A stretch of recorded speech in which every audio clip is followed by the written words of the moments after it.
అయితే నిన్నటి రోజున ఆ సమావేశంలో ఆ అప్పర్ పెన్నర్ ప్రాజెక్టుకి వైఎస్ రాజశేఖర రెడ్డి పేరు పెడతామని చెప్పి ప్రకటించడం జరిగింది.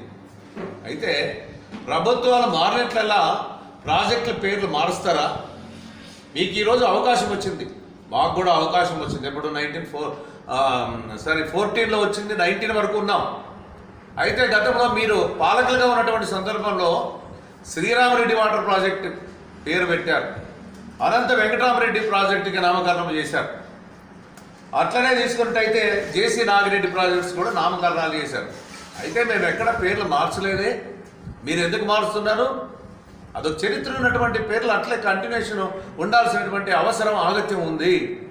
అయితే మీరు ప్రభుత్వాలు మారినట్లే మారుస్తారు, రేపు మాకు అవకాశం వస్తుంది, ఎల్లకాలం మీరే ఉండదు. చరిత్ర అనేది తిరుగుతూ ఉంటుంది. ఆ కాలక్రమంలో మీ ప్రభుత్వాలు మారినప్పుడు, మా ప్రభుత్వాలు వచ్చినప్పుడు మేమెందుకు మార్చకూడదు? కాబట్టి మంచి పద్ధతి కాదు, ఏది శాశ్వతం కాదు. అందుకోసమే గతంలో ఏ విధమైనటువంటి నామకరణాలు ఉన్నాయో అవన్నీ కూడా కంటిన్యూ చేయమని డిమాండ్ చేస్తూ ఉన్నాం. అదేవిధంగా వక్తలు ప్రసంగిస్తూ ఉన్నారు ఆ సమావేశాల్లో. మాట్లాడితే దానికి ఒక పద్ధతి ఉండాలి. నేను ఒకటే హెచ్చరిక చేస్తున్నా, మాధవ్ ఎంపీ గారు, మీరు కూడా చరిత్ర తెలుసుకోవా? మాధవ్, నువ్వు ఒక కర్నూలు నుండి వచ్చావు, నీకు అవగాహన ఆలోచన లేదు ఈ అనంతపురం జిల్లా మీద. నువ్వేం చెప్పావు?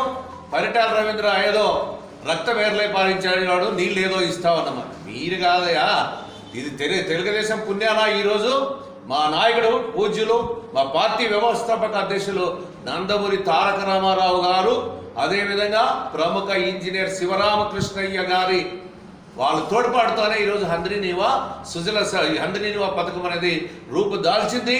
అదే ఈరోజు ఈ ప్రాంతానికి వరం అవుతోందని ఈ సందర్భంగా తెలియజేస్తా ఉన్నా. నువ్వు ఒకసారి గతాన్ని తీసుకున్నట్టయితే 1989 నుండి 94 వరకు అనంతపురం జిల్లాలో ఏం జరిగిన రావణ కాష్ట జరగడం లేదు, జరిగిందో లేదో నీకు తెలుసా మాధవ? నువ్వు తెలుసుకోవాయా? ఆ రోజు 89 నుండి 94 వరకు ప్రజాస్వామ్యం ఉందేమో అనంతపురం జిల్లాలో.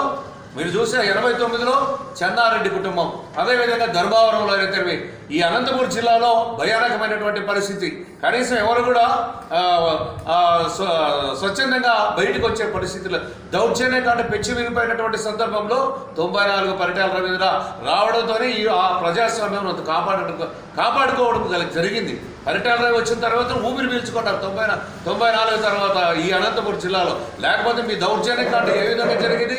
ఈ రోజు మాట్లాడుతున్నట్టు వ్యక్తులకు దౌర్జన్యాలు పెచ్చిమీరిపోయినాయి. వాళ్ళ తండ్రులు, వాళ్ళ వారసత్వం ఉన్నటువంటి పెద్దలంతా కూడా ఏ విధంగా ప్రవర్తించారు ఈ జిల్లాలో, అవన్నీ మాధవ్ నువ్వు నేర్చుకోవా. నువ్వు కర్నూలు నుండి వచ్చావు, అనంతపురం జిల్లా చరిత్ర తీసుకో. 89 నుండి 94 వరకు జరిగినటువంటి మారణకాండం, అగ్నిగుండం, అవన్నీ తెలుసుకొని మాట్లాడితే బాగుంటుంది. కానీ పరిటాల రవిని ఏదో ఉద్దేశపూర్వకంగా ఏదో వాళ్ళు చెప్పిస్తే నువ్వు మాట్లాడుతూ ఉండే ఏర్లు పారే అగువారే ఇవ్వారే అనేసి. ఇది మంచి పద్ధతి కాదు. ఇది డెమోక్రసీలో చాలా నడుస్తూ ఉంటాయి. అవి తెలుసుకోకుండా నువ్వు మాట్లాడితే నువ్వు కూడా నీకు అసలు నీకు స్వేచ్ఛ ఉందేమా?